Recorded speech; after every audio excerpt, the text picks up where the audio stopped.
Hello!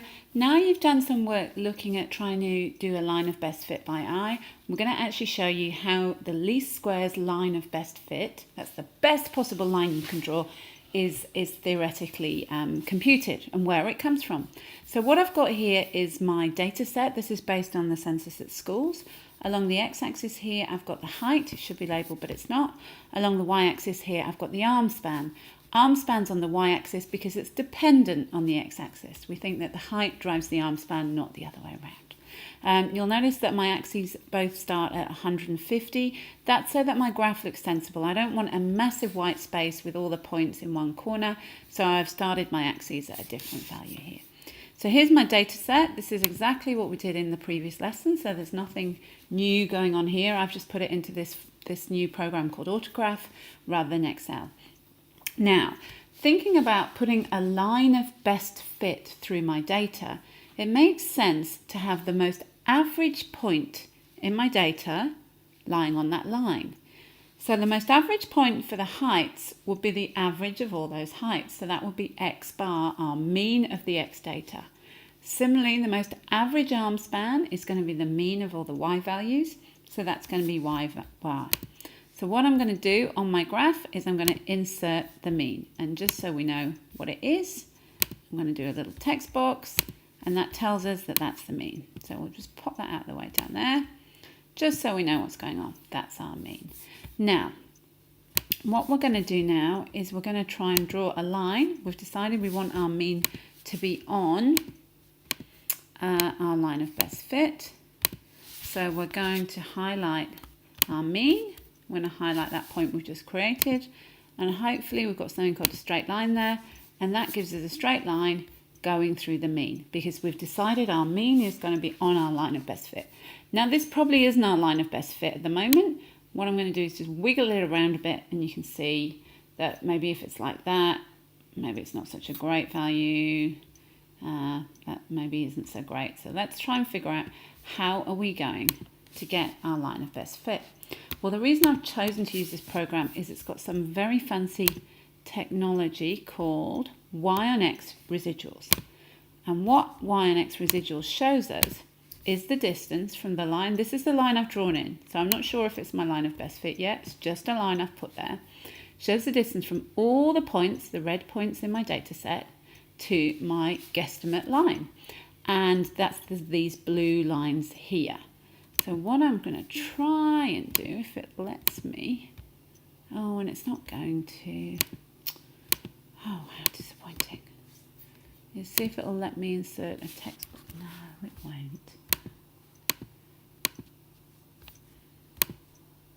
No, it did this before.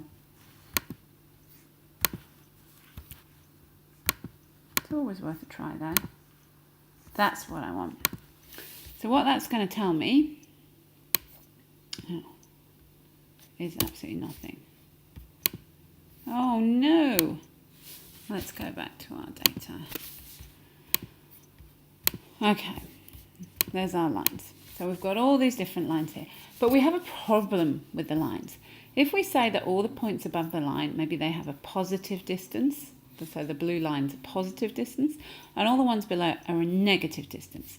So what we would want to do is try and minimize that distance by changing where our line goes. Say if it's up here, we've got some really big ones.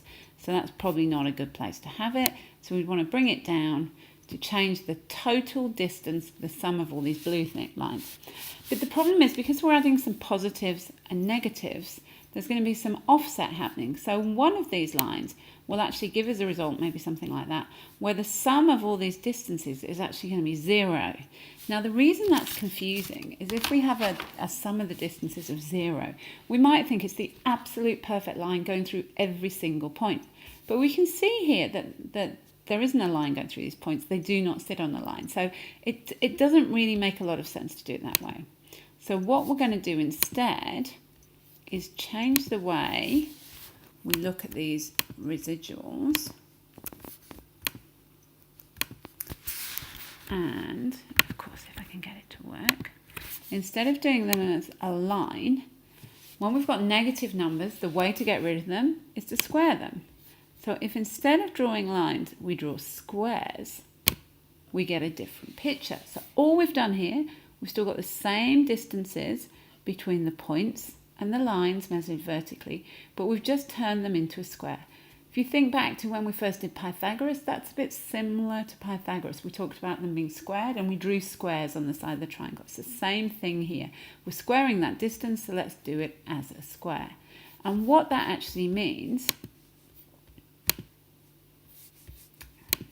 is that rather than trying to minimize these lengths to get our line of best fit, we're actually trying to minimize the total areas of the squares. Now there's something very clever I can do here, if the software will let me, and it's not playing, which is a tad unfortunate.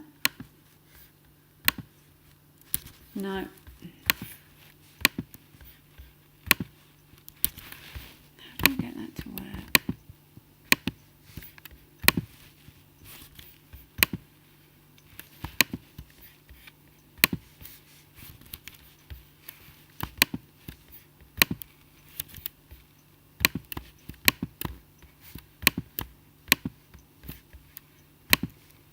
There we go, that's what we're after. So the software, sorry that took a while, is so clever, it can give me the sum of all the areas of all the different squares together. That's what this R squared is. So what I really want is to minimize this area, because think of the name, it's the least squares method, least squares line of best fit. So I want the lowest value for the sum of all these squares. So if I jiggle my green line up and down, that's got a bit smaller, so that, oh, we're getting bigger now though. So that's not going to be where my line of best fit is, definitely not up here, definitely not, whoa, definitely not down there. So it's somewhere in this middle area here, about there. And what I can do is actually put the real line in, hopefully.